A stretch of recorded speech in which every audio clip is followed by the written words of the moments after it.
ആശാവർക്കർമാരുടെ സമരം 14ാം ദിവസത്തിലേക്ക് കടന്നിരിക്കുകയാണ്. അതോടെ വീടുകൾ തോറും കയറിയുള്ള കണക്കെടുപ്പ് ഉൾപ്പെടെയുള്ള പ്രവർത്തനങ്ങൾ നിർത്തി. ഇന്ന് VM സുധീരൻ സമരപന്തലിൽ എത്തും. വിവരങ്ങളുമായി ഗോകുൽനാഥ് ചേരുന്നുണ്ട്. ഗോകുൽ, വളരെ പ്രധാനപ്പെട്ട കാര്യമാണ് ഇത്. കാരണം ആശാവർക്കർമാരുടെ സമരം ഇപ്പോൾ 14ാം ദിവസത്തിലേക്ക് കടന്നിരിക്കുകയാണ്. അവർ പ്രാഥമികമായ ആവശ്യങ്ങളാണ് ഉന്നയിക്കുന്നത്, വേതനം കൂടുന്നതടക്കമുള്ള കാര്യങ്ങൾ. പക്ഷേ അതിലൊന്നും തീരുമാനമായിട്ടില്ല. ആശാവർക്കർമാരുടെ ആശ അറ്റുപോയിരിക്കുകയാണ് എന്ന് അക്ഷരാർത്ഥത്തിൽ പറയാൻ സാധിക്കുമോ? ജയലക്ഷ്മി, തീർച്ചയായും ആ പ്രതീക്ഷകളറ്റ ഒരു ജീവിതമാണ് ഇപ്പോൾ ഇവരുടെ. നമ്മൾ ഈ കാണുന്ന ഈ സമരപ്പന്തൽ വേദി, ഇതിപ്പോൾ 14ാം ദിവസമാണ് ഈ വേദി ഇങ്ങനെ തുറന്നിരിക്കുകയും അവിടെ ആളുകൾ കൂടുകയും ചെയ്തു. ഈ രാപ്പകൽ സമരത്തിന് വലിയ പ്രതീക്ഷകൾ ഇവർക്കുണ്ടായിരുന്നു. കഴിഞ്ഞ 14 ദിവസമായി ചർച്ചയുണ്ടാകുമെന്നൊക്കെയുള്ള പ്രതീക്ഷ അവർക്കുണ്ടായി. പക്ഷേ ഈ പ്രതീക്ഷകൾ ഓരോന്നും അറ്റുകൊണ്ടിരിക്കുകയാണ്. കാരണം ആദ്യത്തെ 3 ദിവസത്തിനുള്ളിൽ തന്നെ ഈ സമരത്തിൻ്റെ ന്യായാവസ്ഥ എന്താണെന്ന് അറിയാൻ വേണ്ടി ആരോഗ്യവകുപ്പ് മന്ത്രി തന്നെ ഒരു യോഗം വിളിച്ചു ചേർക്കുകയും ആ യോഗം അലസിപ്പിരിക്കുകയും ചെയ്തിരുന്നു. രണ്ടാമതും മൂന്നാമത്തെയും യോഗത്തിലാണ് ഇവരുടെ 2 മാസത്തെ കുടിശ്ശികയും അതേപോലെ തന്നെ ഈ ഓണറേറിയം വർദ്ധിപ്പിക്കുന്ന അടക്കമുള്ള കാര്യങ്ങളിലും ഒരു ചർച്ചയുണ്ടാകുന്നത്. അതേ തുടർന്ന് ഈ കുടിശ്ശിക തുക അനുവദിച്ചുകൊണ്ട് സർക്കാർ ഉത്തരവിറങ്ങുകയും ചെയ്തു. പക്ഷേ ഇപ്പോഴും ഈ ബാങ്ക് അക്കൗണ്ടുകളിൽ പലരുടെയും അക്കൗണ്ടുകളിൽ ഈ ശമ്പളത്തുക എത്തിയിട്ടില്ല എന്നുള്ളതാണ്. ഈ കഴിഞ്ഞ 2 മാസത്തെ ശമ്പളത്തുകയാണ് ഇപ്പോഴും പെൻഡിംഗ് ആയി കിടക്കുന്നത്. അപ്പോഴും ഈ മാസത്തെ ശമ്പളത്തുക കിട്ടാനുമുണ്ട്. അപ്പോൾ ഈ 3 മാസത്തെ ശമ്പളത്തുക നേരിട്ട് നൽകും എന്നുള്ളതും ബാങ്ക് അക്കൗണ്ടിലേക്ക് എത്തുമെന്നുള്ളതായിരുന്നു സർക്കാരിൻ്റെ ഉറപ്പ്. പക്ഷേ ആ ഉറപ്പ് പലപ്പോഴും പാലിക്കപ്പെട്ടിട്ടുമില്ല.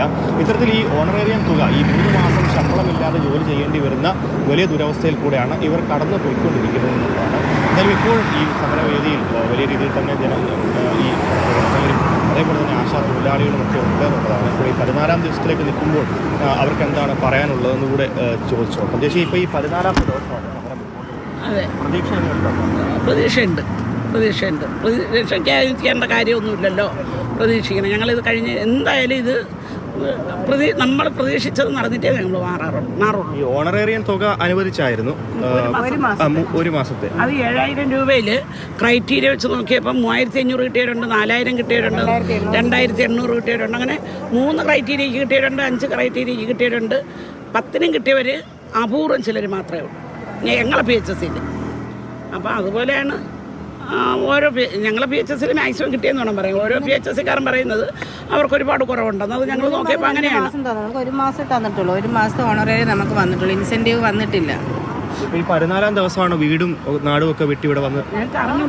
14ാമത്തെ ദിവസം ഇനി വീട്ടിലെ അവസ്ഥയൊക്കെ വളരെ ബുദ്ധിമുട്ടാണ്. കുട്ടികൾക്കൊക്കെ പരീക്ഷയാണ്. അവരുടെ കാര്യങ്ങളൊന്നും ശ്രദ്ധിക്കാൻ പറ്റുന്നില്ല.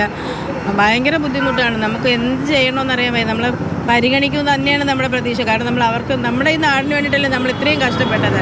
അപ്പോൾ നമ്മളെ തന്നെ അവർ ഒഴിവാക്കില്ല, അവരെ ഉപേക്ഷിക്കില്ല എന്ന് തന്നെയാണ് നമ്മളിപ്പോഴും നമ്മൾ കരുതുന്നത്. സമരം പൊളിക്കാൻ സർക്കാർ ഇടപെടലുണ്ടെന്നൊക്കെ പറയുന്നുണ്ട്. യാഥാർത്ഥ്യമാണോ? നമ്മുടെ DM ഓഫീസിൽ നിന്നൊക്കെ നമ്മുടെ ലിസ്റ്റ് ചോദിക്കുന്നുണ്ട്. സമരത്തിൽ പങ്കെടുക്കുന്നവരുടെ ലിസ്റ്റ് കൊടുക്കണമെന്ന് നമ്മുടെ ഹോസ്പിറ്റലിൽ വിളിച്ച് അവർ പറയുന്നുണ്ട്. അതനുസരിച്ച് നമ്മൾ ചോദിക്കുകയും ചെയ്ത് നമ്മൾ സമരത്തിൽ പോയിരിക്കുകയാണെന്ന് പറയുകയും ചെയ്തിട്ടുണ്ട്. അതിന് എന്ത് നടപടിയാണ് വരുന്നതെന്നൊന്നും നമുക്ക് അറിയില്ല. അന്യായമായുള്ള സമരം അല്ലല്ലോ. നമ്മൾ ആവശ്യത്തിനുണ്ടല്ലോ. നമ്മൾ ഇത്രയും കാലം കിടന്ന് പണിയെടുത്ത പൈസയല്ലേ നമ്മൾ ചോദിക്കണുള്ളൂ. അവരോട് കൂടുതലൊന്നും നമ്മൾ ചോദിക്കണില്ല. നമ്മൾ ചെയ്ത പൈസ തരണം. നമ്മൾ ചെയ്യുന്ന ജോലിക്കുള്ള പൈസ നമ്മൾ തന്നാൽ മതി. നമ്മൾ ഇത്രയും കിടന്ന് രാത്രി 12-1 മണിയായാലും നമുക്ക് സമാധാനമില്ല, ഉറക്കമില്ല. ആ സ്പോട്ടിൽ വിളിച്ച് ചോദിച്ചു, ഒരു വീട്ട് നമ്പർ ചോദിച്ച് അറിഞ്ഞുകൂടെ നമുക്ക് പറയാൻ പറ്റില്ല. ആ സ്പോട്ടിൽ കൊടുക്കണം. കുഞ്ഞുങ്ങളുടെ എന്ത് കാര്യമായാലും ആ സ്പോട്ടിൽ കൊടുക്കണം. ഒരു കുഞ്ഞിന് വയ്യായികയാൽ നമുക്കാണ് സമാധാനം. ഒരു കുഞ്ഞിനോ ഒരു അമ്മയ്ക്കോ വയ്യായി അമ്പലത്തിൽ പോയാൽ പോലും പ്രാർത്ഥിക്കുന്നത് നമ്മുടെ വാർഡിൽ ഒരു കുഞ്ഞുങ്ങൾക്ക് ഒരു സംഭവിക്കില്ല എന്നാണ്. ആ രീതിയിൽ നമ്മൾ കെയർ ചെയ്ത് കൊണ്ടുപോകുന്നൊരു കാര്യത്തിനെയാണ് അവരിങ്ങനെ ഇട്ട് നമ്മളായിട്ട് കഷ്ടപ്പെടുത്തുന്നത്. എത്ര പേരുടെ കണ്ണീരാണെന്നറിയോ. എവിടെയാണ് അമ്മക്കോ ജോലി ചെയ്ത് വീട്ടിൽ വേറെ ആൾക്കാർ കൊണ്ടു കൊടുക്കാനില്ലാത്ത ഒരുപാട് കുടുംബങ്ങളുണ്ട്. ഇതുകൊണ്ട് മാത്രം ജീവിക്കുന്ന ഒരുപാട് ആൾക്കാരുണ്ട്. അവരുടെയൊക്കെ കണ്ണീര് എത്തും. ഇവർ ഉറപ്പായിട്ടും എത്തും. എല്ലാവരും ഇത് അത്രയും കഷ്ടത്തിലാണ് അവരുടെയൊക്കെ അവസ്ഥ. അതുകൊണ്ട് ഉറപ്പായിട്ടും എല്ലാവരും വരും. എന്തായാലും കൂടുതൽ നേതാക്കൾ സമരവേദിയിൽ എത്തുന്നു, ഐക്യദാർഢ്യം പ്രഖ്യാപിക്കുന്നു. കഴിഞ്ഞ 13 ദിവസങ്ങളിലുമായി നമ്മൾ ഈ സ്ഥിതിവിശേഷം കണ്ടതാണ്. 13 ദിവസങ്ങളിലുമായി ഇത്തരത്തിൽ നിരവധി നേതാക്കൾ പ്രതിപക്ഷത്തു നിന്നും ഭരണപക്ഷത്തു നിന്നും ചിലരെത്തിയിട്ടുണ്ടായിരുന്നു. അപ്പോൾ അത്തരത്തിൽ തന്നെ ആശാ വർക്കർമാരെ സമൂഹത്തിൽ തീർത്തും ഉപേക്ഷിക്കുന്ന ഒരു സ്ഥിതിവിശേഷം ആർക്കുമില്ല. പക്ഷേ ഈ ചർച്ച മുൻപോട്ട് പോകുന്നില്ല, അല്ലെങ്കിൽ അത്തരത്തിൽ അവർക്ക് ഓണറേറിയം വർദ്ധിപ്പിക്കുന്നതടക്കമുള്ള ഇവരുടെ ആവശ്യങ്ങൾ, ന്യായമായ ആവശ്യങ്ങൾ അംഗീകരിക്കാൻ ഇപ്പോഴും സർക്കാർ തയ്യാറായി ആയിട്ടില്ല. 21,000 രൂപയായി ഓണറേറിയം തുക ഉയർത്തണമെന്നുള്ളതാണ് ഇവരുടെ ആവശ്യം. അതേപോലെ തന്നെ പെൻഷൻ ആയി പിരിഞ്ഞു പോകുന്ന സമയത്ത് 5 ലക്ഷത്തോളം രൂപയും അനുവദിക്കണമെന്നുള്ളതാണ്. 26,000-ഓളം ആശാവർക്കർമാരാണ് നിലവിൽ സംസ്ഥാനത്ത് ഉള്ളത്. അപ്പോൾ അത്രയും പേർ